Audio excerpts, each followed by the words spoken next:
Welcome to Kitchen Under Pressure. As you can see, we're not in the kitchen. We're not under pressure. There's no instant pot videos happening today. What is happening today is the review of a Weber Spirit 2 E-210 propane model barbecue. Purchased it yesterday and put it together last night. Went together quite easily, very quickly. About an hour and a half took me to assemble it.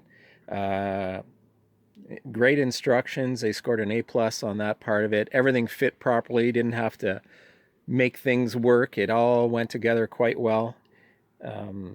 Part of that is that all the bolts, the nuts are spot welded to the backside of the frame. So when you're screwing in any of the bolts, they simply just screw in and you don't have to worry about getting a wrench in behind to hold the nut so it won't turn on you.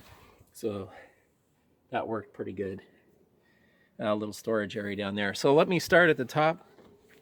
This barbecue comes with a 10-year warranty. So on any material defect from date of purchase, 10 years, the part will be replaced. It has an enamel coated steel top, cast aluminum sides. Unit is available in black, red, or blue. Used to be available in ivory. That model has now been discontinued, although there was still some in the store, but we chose to go with the red. Choice my wife made. And side tables are stainless with plastic ends, hooks on the end to be able to hang brushes and utensils of all kinds. The right side is solid, does not move. The left side actually folds down. I'll show you that. Folds down. And also when you bring it up, you can use it as to be able to lift and move the barbecue. The front panel is stainless steel.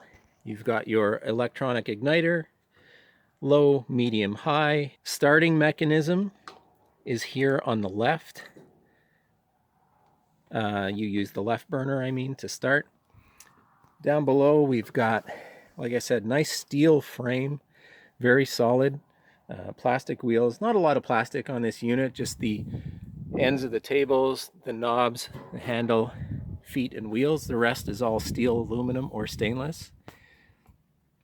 There's the igniter control is in here, and it is ran by a AA battery that is right in that spot. Another little nice feature I noticed when assembling is they had these little clips that held all the wires for the igniter up and out of the way so they weren't dangling down. I thought that was a nice feature as well. Something that I don't have but is an option is the iGrill 3 from Weber. And you would just pop this out of here and the iGrill 3 module would snap in here, and you would have probes that would go to your meat on the barbecue, whatever you're cooking, and you would download an app, the iGrill 3 app, and then to your smartphone, and you'd be able to get messages wirelessly sent from the module to your iPhone telling you what temperature your meat is at, so you can take it off when you like it.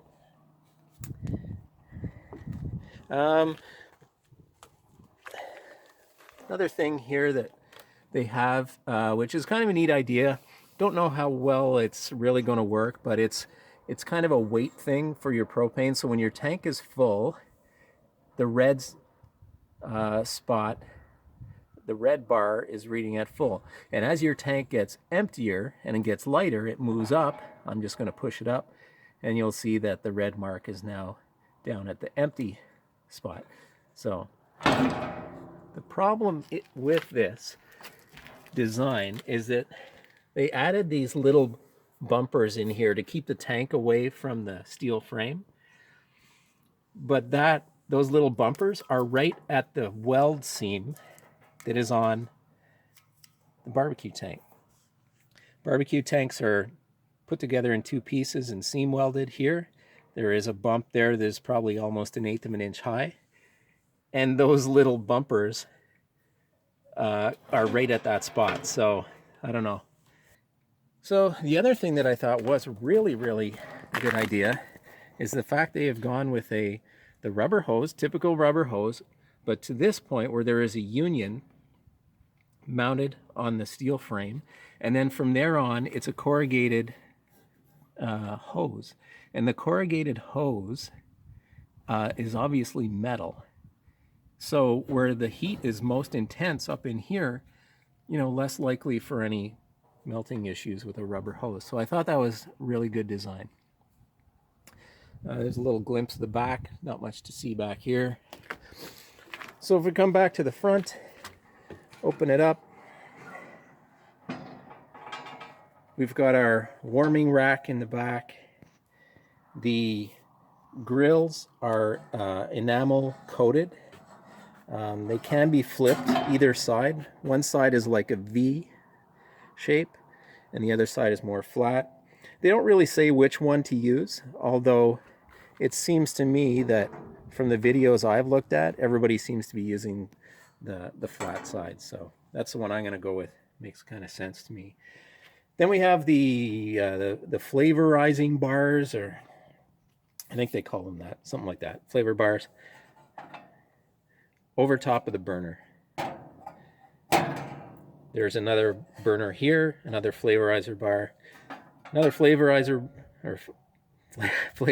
bar in the middle, mostly just to stop with flare-ups. And then there is a burner in the back here as well, which I didn't realize until I actually got it home. I didn't notice that in the showroom store. And so it creates some heat at the back of the barbecue, which is great. Down in the bottom, there is like a diffuser deflector so that your stuff that falls down doesn't fall and drop directly into the grease drip tray, which can help reduce flare-ups and fires. I'll show you that grease tray, which simply slides out. There you go.